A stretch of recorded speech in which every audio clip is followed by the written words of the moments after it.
Okay, so do you find elderly men are less likely to take part in programmes and groups than women? I suppose certainly Age Action in the meetings and the events we organise around the country, you could almost bet that 80% of the audience will be, or participants will be women. I always suspected the other 20% who are men, half of those were dragged there by their wives. Very, very hard to engage with older men, to get them out into activities, to get them involved. We've had a number of programs which specifically targeted older men because of that. So I think certainly when it comes to isolation, social isolation and loneliness, and they are slightly different issues, but when it comes to those issues, certainly it is much harder to engage older men. And a number of reasons for that. I mean, one of the big reasons being some older men find it much more difficult to adjust to retirement. Many of their friends, many of their acquaintances, their social circle was built around work, and certainly those who haven't planned properly and thought well in advance, retirement can be quite difficult, and they can suddenly realise that they haven't just finished their job, they've lost their circle of friends. It's very, very hard for people to reinvent themselves in retirement. Okay. Does loneliness have any serious health effects? Oh, I think the medics have certainly shown that loneliness has a huge impact on the health of people. I think the researchers have shown that your risks of an early death, if you're obese, there's a 20% risk of an earlier death. If you're living in a place where there's high air pollution, there's a 5% risk of an earlier death. Excessive drinking. If you're an excessive drinker, you face a 30% chance of dying younger. If you're lonely, your increased risk of an early death rises by 45%. So yes, certainly. And you say, well, how does loneliness kill you? Well, loneliness doesn't kill you, but loneliness is a stressor, and stress kills. Loneliness can result in people eating poorly, not looking after their health, having poor lifestyle. So loneliness has a huge impact on not only the number of years you live, but I suppose from an Age Action point of view, we're very concerned about the quality of the years you live, and it's certainly loneliness undermines seriously the quality of your life. What can people do to target this problem? Well, I suppose there's a number of approaches. I mean, loneliness is a complex issue. It's not unique to older people. People of all ages in Ireland are lonely. I think the research has shown that there is this particular problem among older people. I think the Vincent de Paul research, the Commission on Ageing on older people in 2011 showed that it was the single biggest issue for older people who live alone.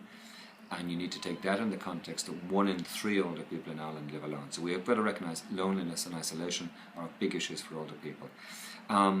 Certainly organisations like Age Action, we run care and repair programs. We have volunteers going out and visiting people and doing DIY jobs with them. We do computer training courses which provide people with the skills to stay in contact with family and friends in their community and making new friends and new contacts. Things like the government can help by certainly the abolition of the telephone allowance a couple of years ago did not help as a serious deterrent to keeping people in contact with each other. Public transport is very important for older people, and rural transport, that's important to keep people connected and enable them, provide them with the ability to get out and about. And things like the computer training, they fund our computer training programs. They're important programs to go to support. I think communities have a role to play, society in general, and maybe in the run-up to Christmas, it's timely that loneliness isn't unique to Christmas. People are lonely all year round. We often talk in the media about people are lonely at Christmas, go pay attention to them, but they're lonely. They don't stop being lonely on the 2nd of January. People who are lonely all year round. And I suppose if the message of Christmas could get out, if you're organising an event in your community, would you think of inviting, if I'm having a few friends around for drinks at Christmas Eve, would I think of inviting around an older neighbour? If there's an event on in your community you're going to, would you think of offering a lift to an older friend or neighbour? They may not take it, but even the thought that someone has thought of them and offered them the lift is very, very encouraging. And then I think there's the wider issue among older people, because as we spoke earlier about 1 in 3 older people live alone, and loneliness is the biggest issue. But where are all these lonely people? I mean, for organisations like our own trying to help people, how do we find them?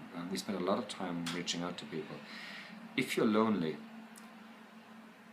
and we know the dangers of being lonely, it is very, very dangerous to sit at home and get increasingly lonely, because it is a spiral and it gets harder and harder to get out of that spiral.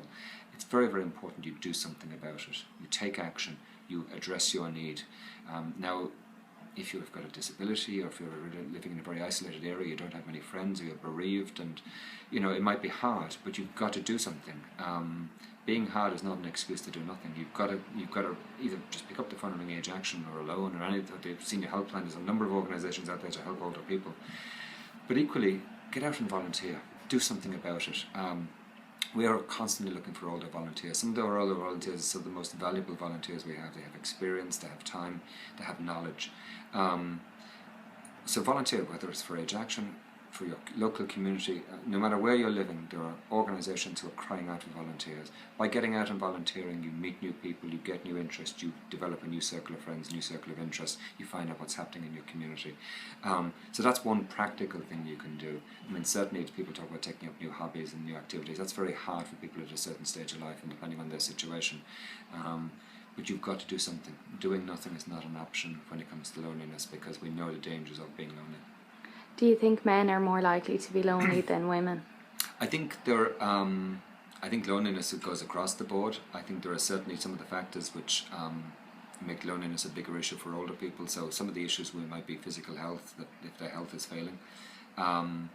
If you're retired, bereaved, if you're living in a very isolated area, you no longer drive. Now, some of those issues are probably might be more likely to happen among men. Certainly, men have, in general, if you can generalize about these things, have a poorer social network.